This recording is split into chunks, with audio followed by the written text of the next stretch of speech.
Hey, hey. So, Sunday. Hey, you guys. Don't know that I have so much to say today, but I just tell you we're going to do a little chat and then a reading from the 24-hour day book and a short meditation. And thanks for joining. Just a quick reminder to start this off. If you I'd love it if you go to YouTube and subscribe to our channel. It's an interesting project. Of building a YouTube channel. So asking you to go to YouTube and there's links on this page to YouTube and also it's Battling Beyond Project Awakening and yeah, that's it. So here we are, living in this reality, in this, we're here in life as the person, and it's interesting that we have this belief that we are the limited person. And if I ask just about anybody, who are they? They would respond with, well, I'm, on the surface, my name is David, and, and I'm a man, and I, I live in Canada, and I've been in recovery for many, many years. Those kind of things would be how most of us would describe ourselves. I'm a parent, I'm a grandparent, and then if we got a little deeper, we would say, we talk about how we, our personal beliefs about ourselves, and maybe some of us think that we're, an amazing, people, and some of us think we're not. I know that my own conditioned beliefs about myself were not favorable. I saw myself as not enough, and not very smart, and all of those things. And I had these ideas about me that I didn't share with you on a daily basis or talk about, but that weren't very flattering. In some cases were downright nasty. If somebody else said them about you to me, I would be upset.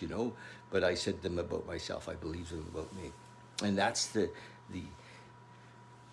platform that we operated from, this idea of ourselves, and then we kind of, we came to a place where I remember my dad first started giving me some literature around personal development, quite young, really.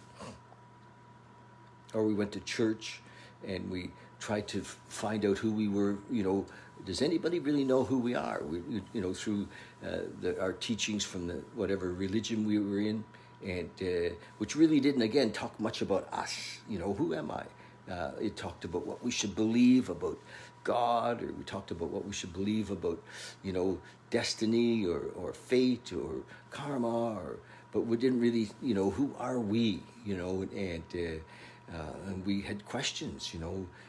We'd heard that the Hindus thought we had multiple lives, and that it might take 1 million lives to awaken. And what was awakening? We're like, what does awakening mean? And I remember, picking through turning over a lot of stones and looking at a lot of things in life, trying to figure out what is it, why are we here? Why are we here? And what happens when we die? And all of those things, And but I still didn't have a satisfactory answer. What did it mean to be awakened? I was in some way pursuing some higher version of myself, and I want to say that when we first come into, say, the 12-step world, and we start to do some of the steps, and we start to realize that we're powerless over certain things. We thought we were powerless over certain things in the beginning, like drugs and alcohol, or some of us were powerless over food or gambling or sex, or we admitted that. But then, though, we realized that we had to turn willing our life over to some kind of a higher power, but we didn't really know what that was. And, and for a lot of us, it was very confusing because we learned in early days that, this God thing was something separate from us, some kind of a divine image, in the sky. I mean, I know that sounds like Sunday school, but still, we had those ideas that there was this separate God that we had to somehow bow to. And so we didn't still know who we were, but we were starting to see that we were powerless and that we needed to find some sort of a connection with this higher power if we wanted to survive or be happy here, and for the alcoholic or the addict, survival, our very survival depended on it, and so we started the process of our prayers, turning our will and our life over to the care of whatever this God was that we didn't understand, and cleaning up the wreckage of the past, so we maybe could see ourselves, and we realized that having judgment against others and having resentment against others wasn't healthy. And there was a little prayer in the 4th step that helped us to deal with resentment. And we would, say, God save me from being angry, show me how that can be helpful. And the little prayer about fear. So we started to develop a prayer world. The prayer about fear was, God save me from, take away my fear, show me what you'd have me to be.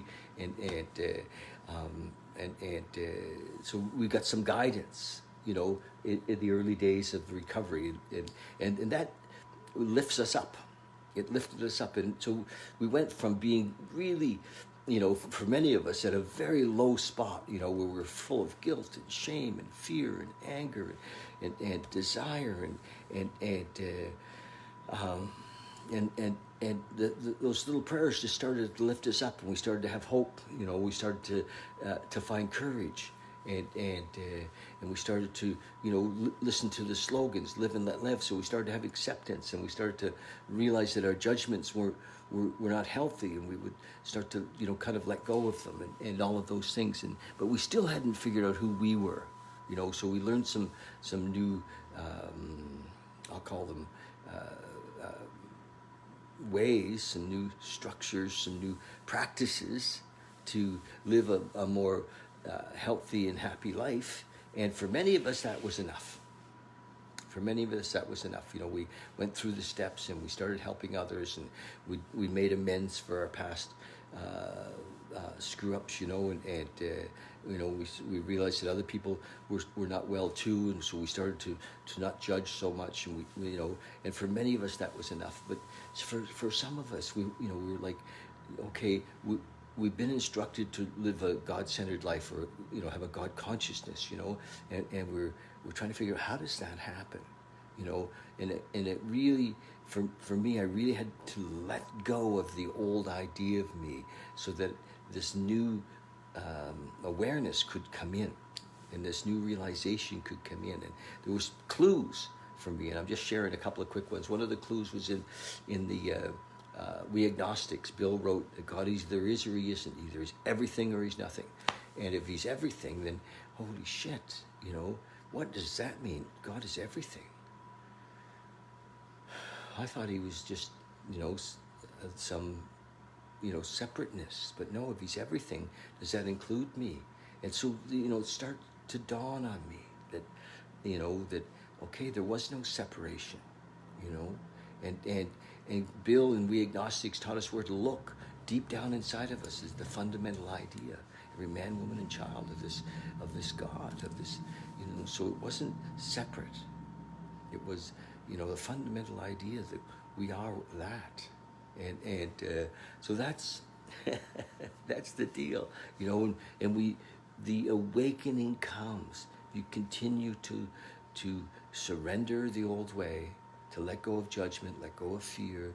There are ways to do it, little prayers to do it in our program, and in 6 and 7, we turn over our whole existence. We'd say, there's a 7-step prayer that we offer ourselves to this higher power to take away our defects of character, our shortcomings, but many of that was our beliefs about ourselves.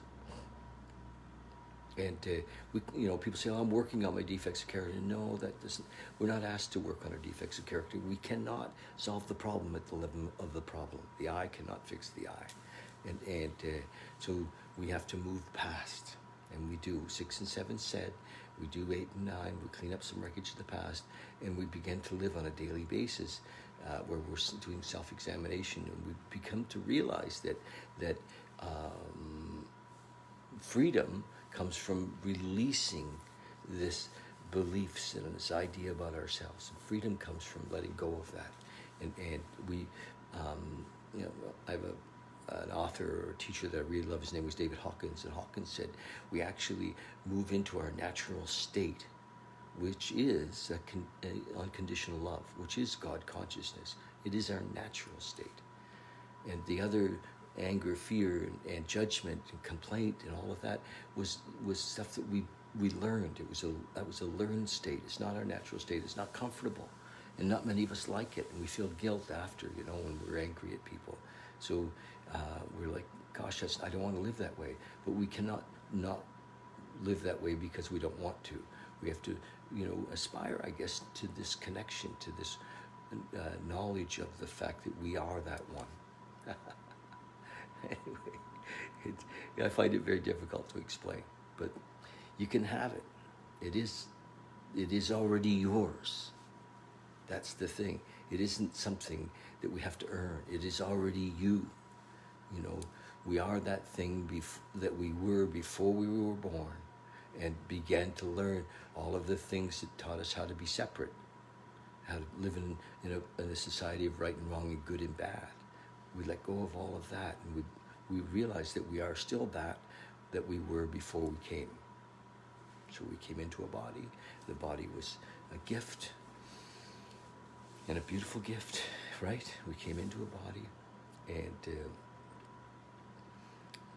but we recognize that we're not our thoughts and we're not our body. I'm going to read a little bit from this, and know that this thing that I'm speaking about is you now. Call it God consciousness. Call it consciousness. Maybe it's all consciousness, right? All right. It is all consciousness. What day is it? It is the 30th, I think. And we're going to read from the 24-hour day book, November 30th. Is it the 30th?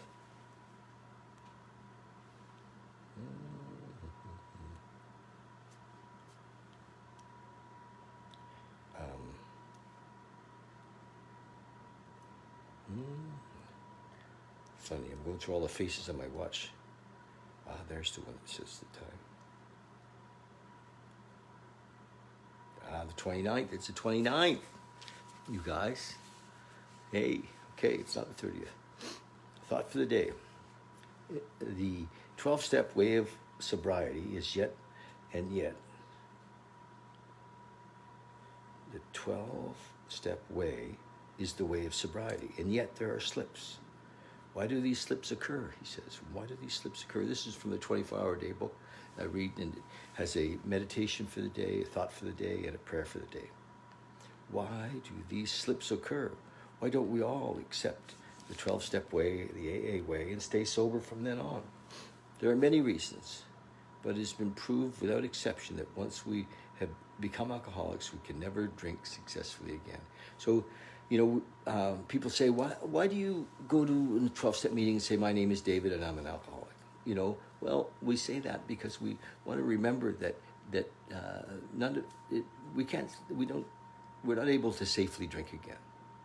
The true alcoholic, has lost the power, the ability to safely drink. And for me, I can't imagine why I would ever want to, but for me, if I have a drink, my experience, some of us learn from our own experience and some from others, but I had to go through my own, and I'm reminded by others that my experience is that one drink is never enough. It's never enough, and it kind of wakes up the old ego. Boom, we're there. Okay, here we go. Many alcoholics have tried. Many alcoholics tried after a period of sobriety from a few days to a few years, and no one we know has been successful in becoming a normal drinker. Could I be one exception to this rule? So this is kind of at the lower end of the scale, but it's the same with a lot of things that we've given up. You know, we've given up anger and complaint and fear. If we've let these things go and we let them back in again, you know, and they only come back in because we give them attention. We get attached to them. And often anger, resentment, fear, we allow back into our lives before we go back to drinking. You know, when we're living the 12-step way of life, we're living in service, we're living in unconditional love. Meditation for the day. Are we gathered today? We are gathered today in thy name. First, we are gathered together, bound by a common loyalty to the God and to each other. Then, when this condition has been fulfilled, God is present with us. Then, when God is there and one with us, there's the key, and one with us, we voice a common prayer. Then it follows that our prayer will be answered according to God's will. Then, when our prayer is answered, we are bound together in a lasting brotherhood of the Spirit. Prayer for the day. I pray that I may be loyal to God and my fellow man. I pray that my life today may be lived close to his and to theirs. Boom. Isn't that great? So we're going to do a quick meditation, you guys. And love you to join me. You know, the reason I started doing these meditations with this reading and the chat was a couple of things. One is that when we're in the meditation, we actually get to see, you know, if we settle in, we get to see that our thoughts are not us, that our thoughts are separate. We're like, oh, okay, I get it. And that realization is the beginning of recognizing that we're not who we thought we were. And because, you know, our thoughts are all came from shit that people told us, and it's not necessarily true. And it may have been true in the moment, it's not true in this moment. So that's one of the beautiful things that comes from meditation. We tap into and we're lifted up as well to this higher vibration, to this oneness, to this beautiful peace and love. It can all happen in a regular meditation practice. So that's why we're doing this. So join me. I'd love you to sit with me for a few minutes and just drop in. Okay? Now, sometimes we're tempted to fall asleep. Just be aware of that. It's, you know, the ego mind will take us out of the game. Just recognize that we're not good. Meditation is actually a time to sit. And there we go. We'll start right now. So just find your space. Close your eyes. Be comfortable. Make sure that you're supported. So there's no, you don't have to do anything. And you don't have to keep time. We're only going to sit for maybe 5 or 7 minutes. So just drop in, close your eyes, and use your breath.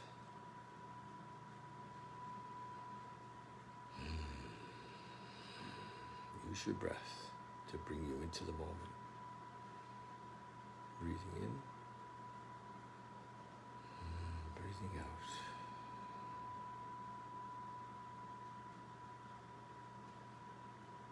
Remember, when you use your breath, you can stop at the top or at the bottom for a couple of seconds.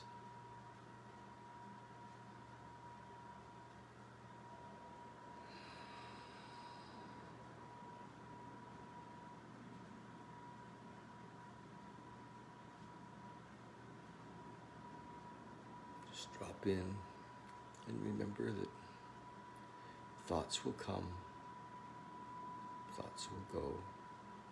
The trick is, don't feed them. Don't feed them. Just let them go. even if they seem like they're really, really exciting or really, really important.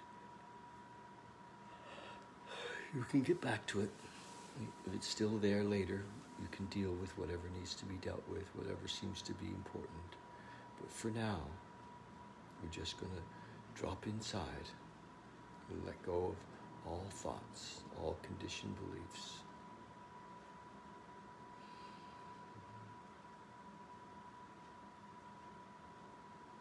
And our fears.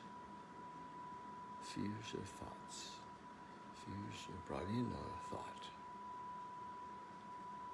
So just don't answer.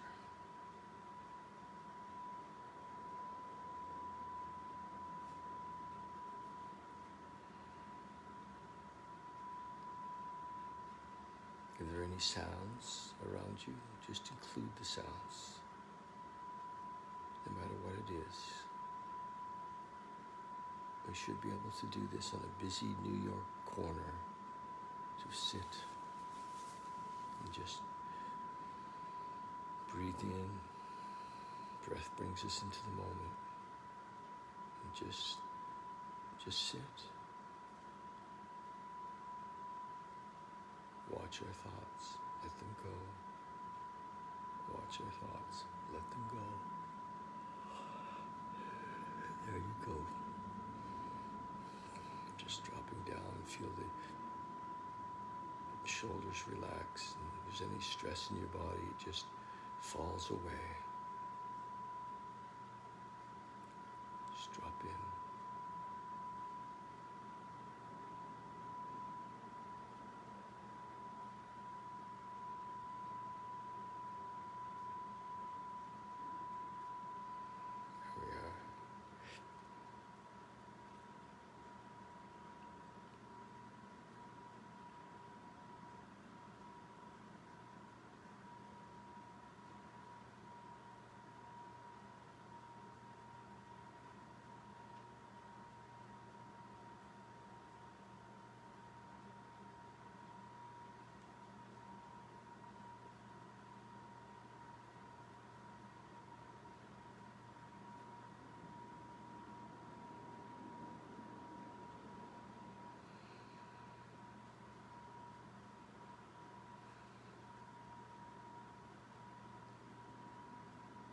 Sitting quietly, no matter what's going on in your mind, just let it go. No matter what's happening around you, just let it go. No matter what's happening in your body, just let it go. Be here now.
Just remember, when thoughts come up, just let them go. Don't pick them up.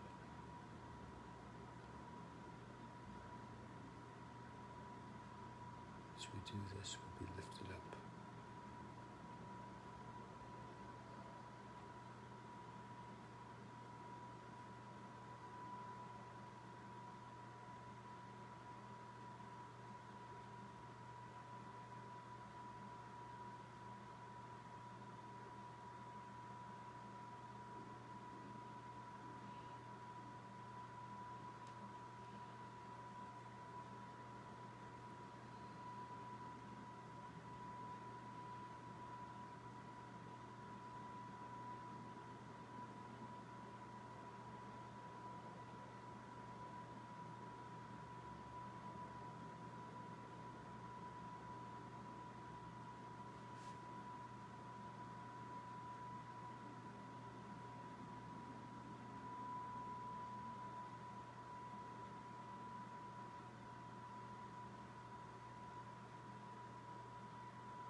come back.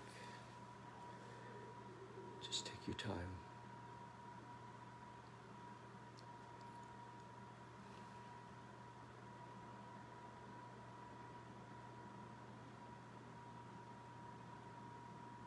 Thanks, you guys. Hey, Lucas. Saul.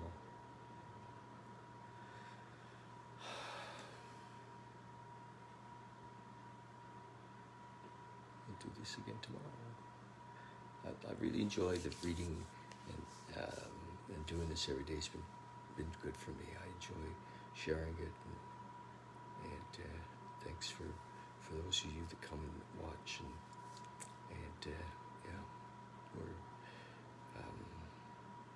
like 6 or 7 months of doing this every day, and hopefully it uplifts some, in this time when there seems to be a lot of fear. Fear is not, it's false evidence appearing real. So just know that, stick close to these higher vibrations. There's lots of other people to listen to. Mooji, Eckhart Tolle. It's endless. Dr. David Hawkins, Ram Dass. There's lots of fellows that have done the work that are amazing, that can help you see who you really are. Okay, love you.